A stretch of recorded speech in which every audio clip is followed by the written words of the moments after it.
Saya duduk untuk meminum segelas air putih sembari mendengar beliau. Ada banyak pertanyaan di kepala saya. Mulai dari apakah yang datang benar-benar Pak D mereka, dan apa hubungannya dengan dosa orang tua yang sebelumnya disebut. Hanif melihat ke arah saya, kemudian berdiri mengajak ke salah satu kamar tepat di samping lorong. Saat pintu yang digembok itu dibuka oleh Mbah Hanif, saat itulah pertanyaan-pertanyaan ada di kepala saya tak lagi ada. Mbak Hanif kembali menutup pintu lalu menceritakan apa yang terjadi saat malam kedatangan Pak D mereka. Hanif dan Isti seperti tersirap, tak bisa teriak minta tolong apalagi pergi berlari. Wajah lelaki itu sayu dengan warna kulit kekuningan pucat. Mereka tersudut di ujung dipan terpisahkan dengan tirai saat makhluk penyerupa itu duduk merintih seperti orang pesakitan. Mereka seperti terang-terangan menunjukkan eksistensinya. Termasuk wanita bergaun putih yang biasa duduk di ruang tengah pun hadir. Kehadiran Pak D yang ganjil seperti menyemarakan kehadiran mereka semua yang menghuni dalam rumah. Dalam detak jantung yang berdebar kencang itulah sosok Pak D menoleh melihat ke mata Hanif dan Isti. Ia seperti ingin berbicara dengan gigi yang menguning, air liurnya menetes.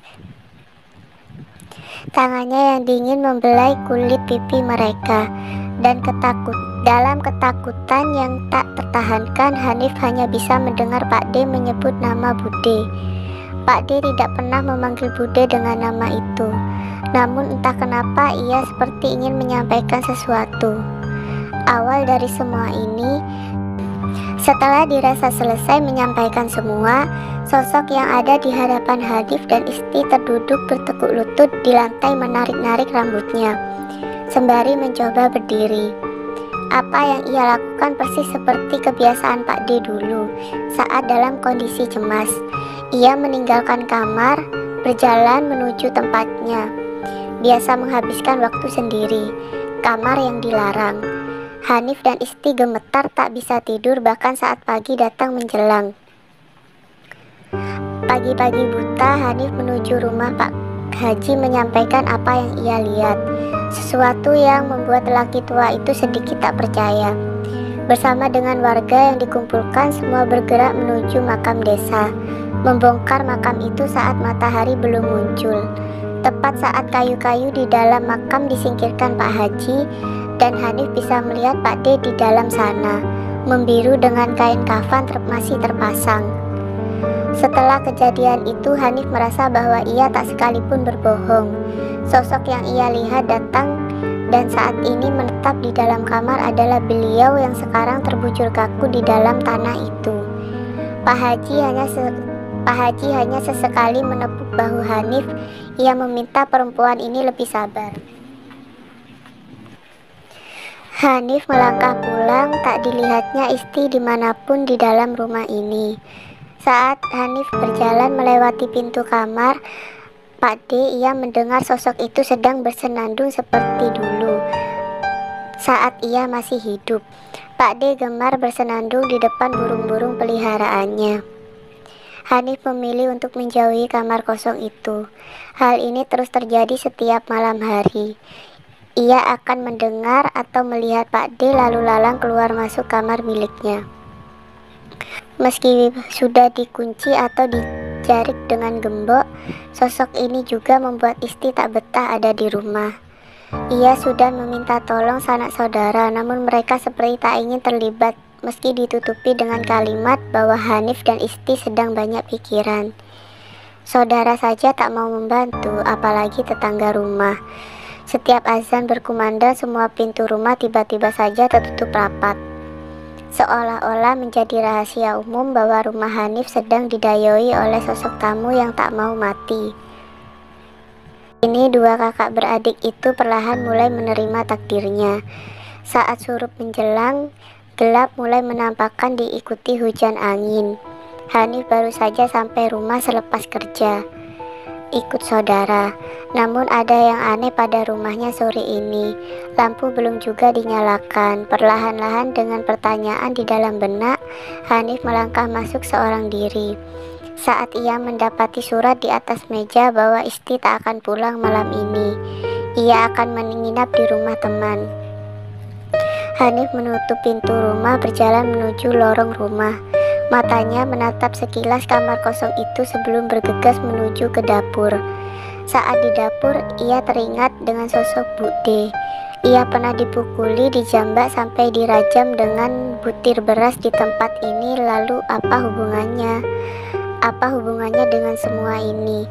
Bude sering kali puas. Ia tak pernah menyentuh nasi yang ada di meja saat mereka dulu terpaksa tinggal bersama. Begitupun juga dengan Pak D. Setiap tangannya menyentuh makanan yang tersaji, wajah Bude akan menunjukkan raut marah, membuat lelaki itu menciut sebelum kembali ke kamarnya. Hanif melangkahkan kakinya masuk ke dalam kamar orang tuanya dulu. Ia menyibakkan kain yang tersemat di lemari-lemari tua, berharap bisa menemukan sesuatu yang bisa mencerahkannya. Ia pindahkan benda-benda usang itu, membongkar satu persatu perabotan berdebu. Ia ingat pernah mendengar bahwa Pak D telat menikah.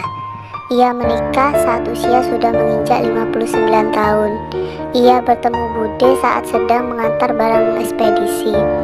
Bila dipikir-pikir lagi, tak ada yang tahu siapa Bude sebenarnya.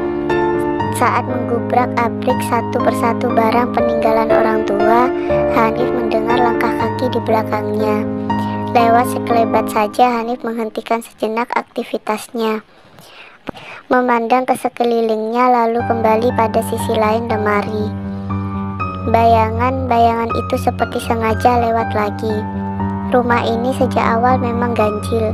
Tiba-tiba Hanif mengingat kata-kata itu. Tak seharusnya sebuah rumah dibangun dengan satu lorong dapur ke ruang tamu dalam posisi lurus. Lalu kecintaannya Bude dengan rumah ini juga terasa ganjil, ditambah hubungan dengan orang tuanya.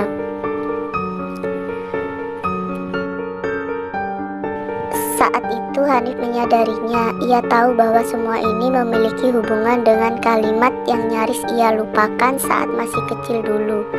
Poso surup. Bude melakukan puasa surup di rumah ini untuk seluruh keluarga Hanif. Tepat setelah menyadari itu, di belakang Hanif ia melihat wanita tua yang selama ini menempati ruang dapur, mengangguk sembari menyeringai. Ia melangkah pergi meninggalkan Hanif seorang diri. Hanif berdiri dari tempatnya lalu meninggalkan rumah ini. Ia harus menemui Bule. Hujan turun kian deras, dan Hanif menyadari bahwa ia tak bisa menemui Bule malam ini. Sontak ia berjalan menuju kamarnya. Saat itulah ia melihat kamar kosong itu dalam kondisi pintu terbuka. Hanif tak menggubrisnya. Ia membuka pintu kamarnya dan di sana ia melihat Pak D.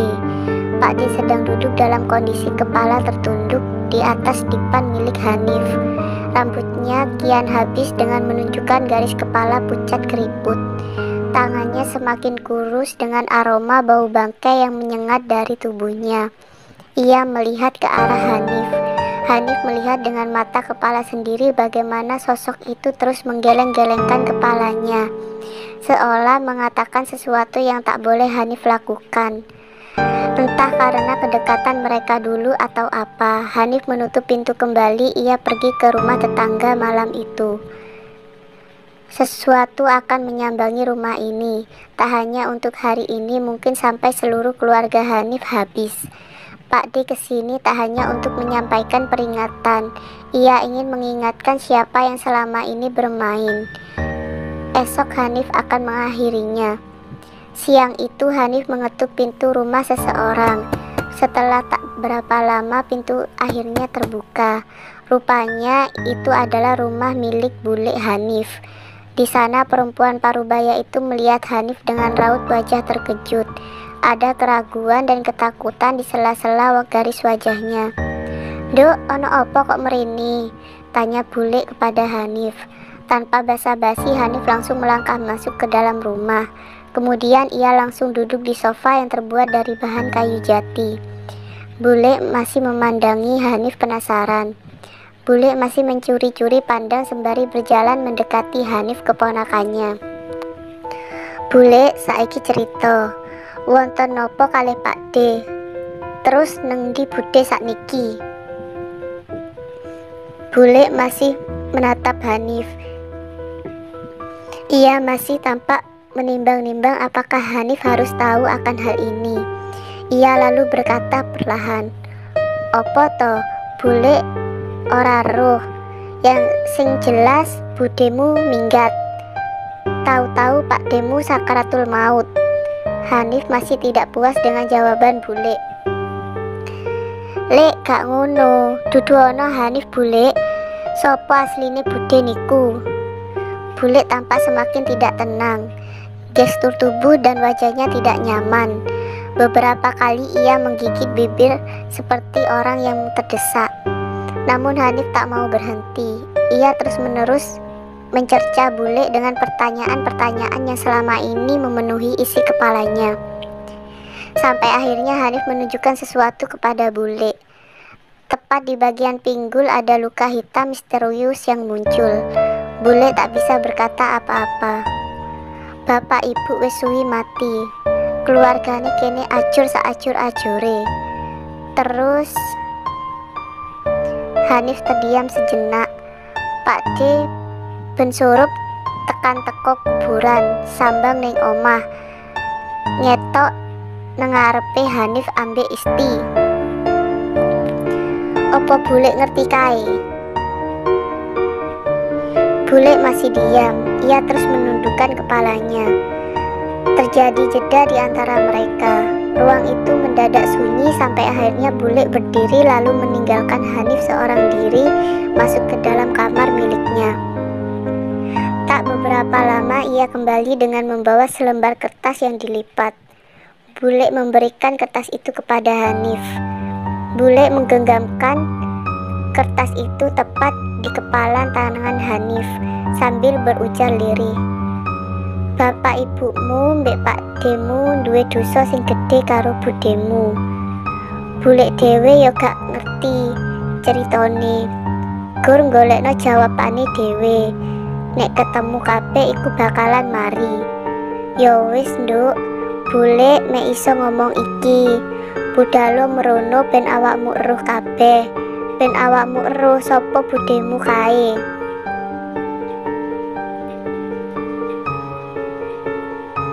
Tanpa membuang-buang waktu lagi, siang itu juga Hanif berangkat dengan bus antar kota karena alamat pada selembar kertas yang diberikan oleh Bule merujuk pada suatu tempat yang cukup jauh dari tempat tinggal Hanif. Ia harus tahu awal dari semuanya. Menyelesaikannya dari dalam bus, hujan deras baru saja turun. Hanif harus bergonta-ganti kendaraan juga untuk bisa sampai di sebuah desa yang sedikit berada jauh di pedalaman. Rumah-rumah masih banyak yang terbuat dari bahan kayu triplek atau gedek. Jarak satu rumah ke rumah lainnya juga cukup jauh. Sumur-sumur tua dengan pohon-pohon bambu menjadi pemandangan yang biasa. Hanif terus melangkah di atas tanah yang berlumpur. Saat dirinya mendekati seseorang yang tampak sedang membilas kaki dan tangan di dekat salah satu sumur, tanpa membuang-buang waktu Hanif bertanya kepada lelaki itu. Saat Hanif menunjuk alamat di selembar kertas yang ia bawa, tiba-tiba lelaki itu memandang Hanif dengan wajah penuh selidik. Namun ia tetap menunjukkan sebuah jalan. Hanif mengikuti kata si lelaki itu. Ia berjalan sejengkal demi sejengkal menyelusuri jalanan asing itu. Entah kenapa sedari tadi Hanif merasakan firasat yang buruk. Sementara hari ini sudah mulai gelap. Namun Hanif tak ingin berhenti sampai di sini. Ia sudah berjalan jauh dan ia ingin tahu semuanya. Semua tentang apa yang terjadi dengan keluarganya. Setelah mengikuti kata si lelaki, akhirnya Hanif menemukan apa yang ia cari. alamat dari isi di dalam kertas itu. Rupanya adalah sebuah rumah besar dengan bangunan khas peninggalan Belanda. Halamannya sangat luas, terlindung dari pagar besi yang sedikit berkarat. Meski seperti rumah tak berpenghuni, Hanif melihat tanaman-tanaman yang menghiasi rumah ini terawat dengan sangat baik. Pohon-pohon rindang tumbuh di sekitarnya. Meski ia ragu, akhirnya Hanif nekat mengetuk pagar besi berkarat itu dengan batu yang ia temukan. Kepala seorang perempuan muncul dari sela pintu. Ia melihat Hanif lebih seperti mengintip. "Nyari siapa, Mbak?" tanya si perempuan ketus. Usianya mungkin sepantaran dengan Hanif atau lebih muda sedikit. Hanif berusaha berbicara, namun hujan perlahan turun lagi. Hanif menyebut Bude. Setelah menyebut nama Bude, perempuan itu baru keluar. Berlari kecil mendekati Hanif lalu membukakan pintu pagar sembari menuntunnya untuk masuk ke dalam rumah. Di sana Hanif melihat sekilas seseorang baru saja mengintip dirinya dari balik selambu putih di jendela salah satu kamar. Benar, ini rumah Bude. Belum menyebut nama, tiba-tiba perempuan itu melotot seolah tak mau mendengar nama itu. Sebelum berjalan pergi meninggalkannya sendiri di ruang tengah dengan banyak foto tua hitam putih. Saat itu Hanif hanya bisa melihat sebelum ia menyadari sesuatu dengan rumah ini. Sesuatu yang sedikitnya membuat dirinya sendiri terkejut dibuatnya. Rumah ini memanjang. Dari ruang tengah Hanif bisa melihat lorong panjang nyaris sama persis dengan rumah miliknya.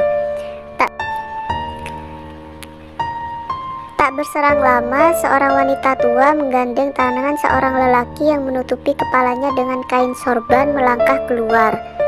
Bola matanya putih seperti tunanetra. Tangannya ringkih menggenggam tongkat kayu.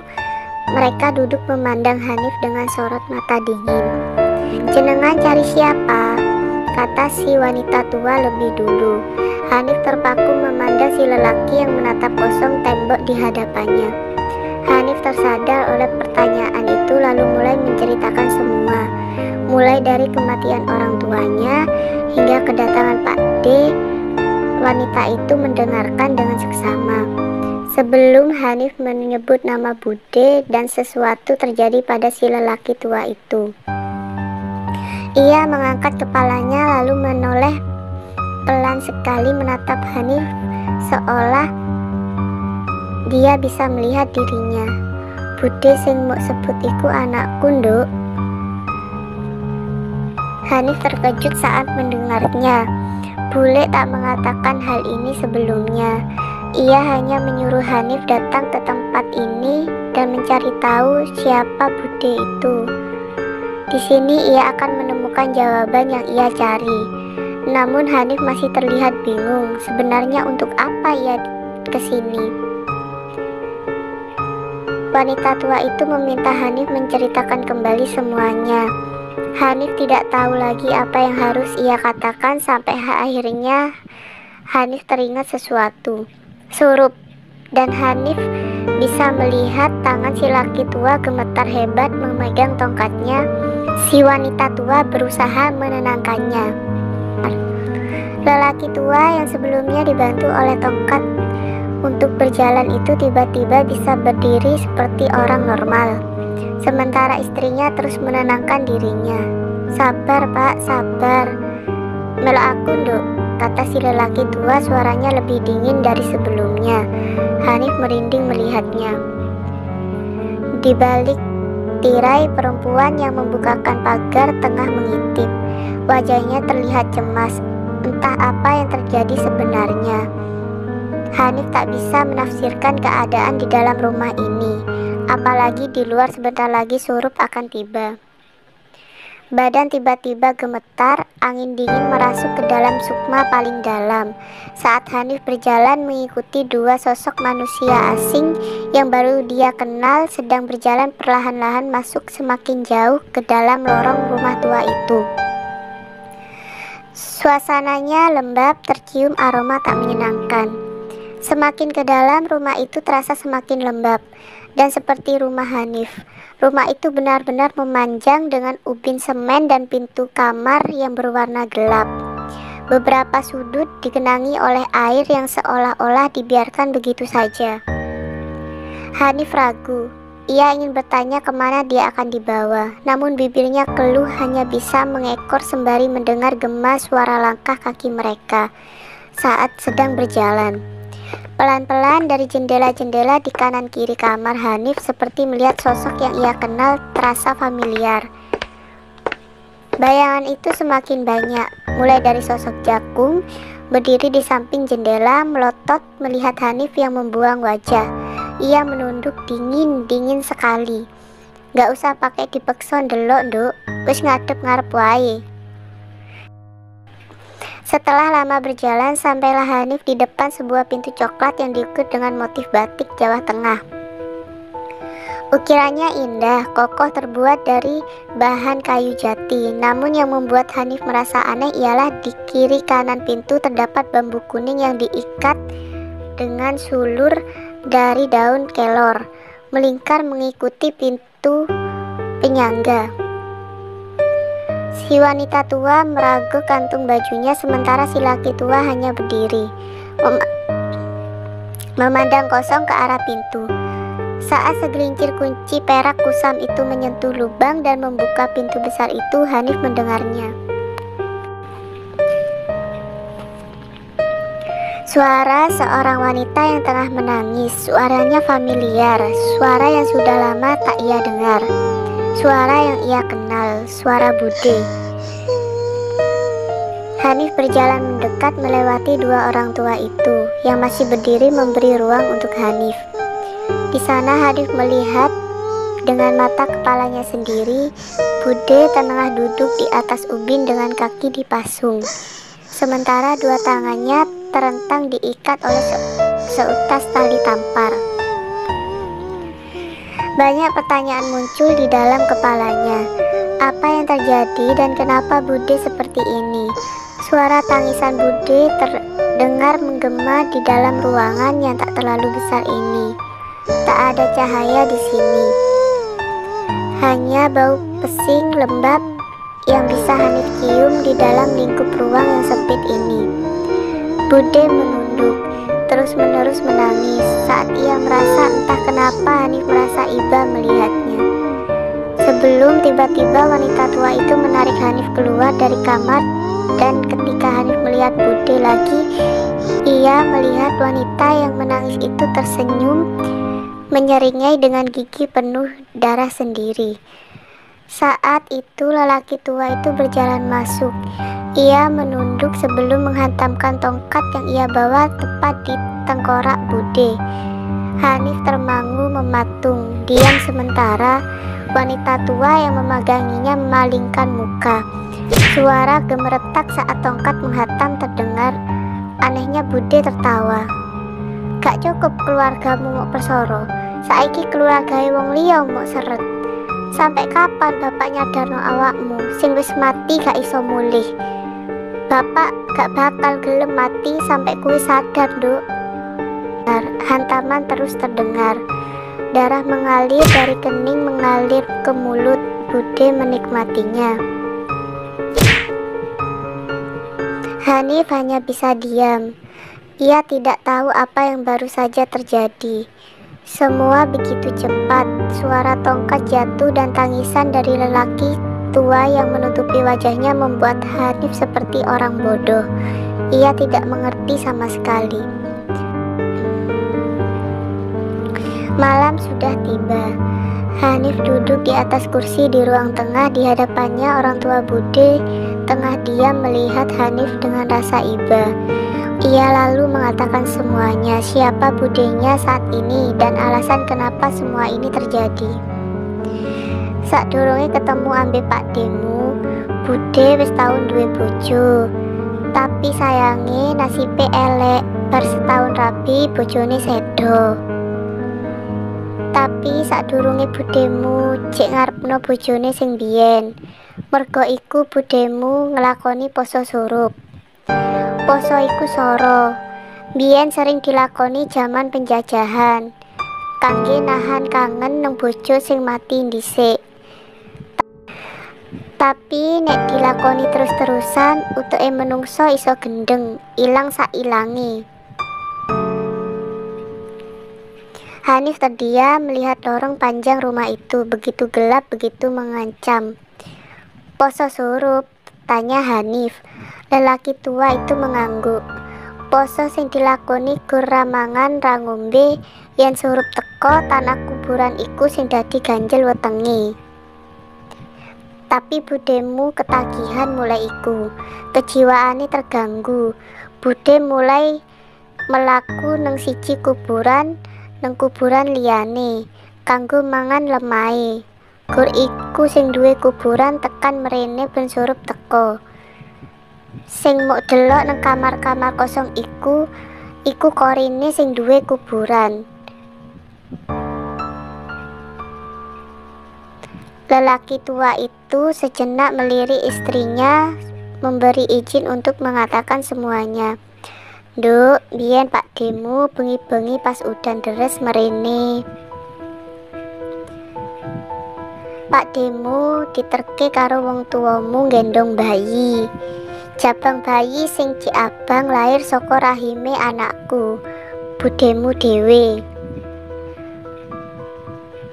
Lelaki tua itu melihat istrinya kembali. Sirai jabang bayi iku wujute sapi. Jabang bayi kuwi wis mati pas dilahirno. Pak Demu njaluk tolong iku dikubur nang omah iki, tapi nang kene akeh korine budemu. Ben dikubur nang nggon liyane bakal dadi rame. Gur iku jasad jabang bayi iku dikubur nang jero kamar omahmu. Budemu murka pas ero apa sing dilakoni bapakmu. Bapakmu ngasut Pak Demu nek sing metengi bude iku ngono korin-korin sing ditekani nang omahmu. Lelaki tua itu sejenak tersenyum. Gak ono sing ero cerita asline kaya apa. Soale wong tuamu, Pak Demu ya padha wis gak ono. Pak Demu ngelakoni poso surup pisan soale atine mulai percaya nek cah sing mati iku mungkin anake dhewe sing cacat. Saya terdiam sejenak saat mendengar ceritanya. Tentu banyak hal yang saya pikirkan saat itu. Seperti yang saya katakan di thread awal setahun yang lalu, cerita ini adalah aib besar yang mungkin sukar dipercaya. Dan pada cerita bagaimana kuburan bayi itu dibongkar, tulang belulang itu lalu disimpan di dalam kain kafan putih, diikat tali temali lalu diberikan kepada Bude. Konon saat itu diberikan setiap malam di rumah orang tua Bude. Hanif pernah mendengar Bude tertawa begitu keras sambil bernyanyi lagu tidur untuk anaknya. Sampai sekarang wanita itu masih hidup, namun tak akan bertanya di mana beliau tinggal. Bagi saya semua ini sudah cukup. Soal alasan kenapa orang tua Hanif terlibat, saya harap kalian bisa menangkap pesan tersiratnya. Sekian dulu ya untuk cerita hari ini. Untuk kalian yang mungkin ingin share pengalaman horor kalian, bisa langsung kirim ke email kita ya. Support terus channel kami dengan cara klik tombol like, komen, subscribe, share juga boleh, dan jangan lupa tombol loncengnya. Terima kasih. Assalamualaikum.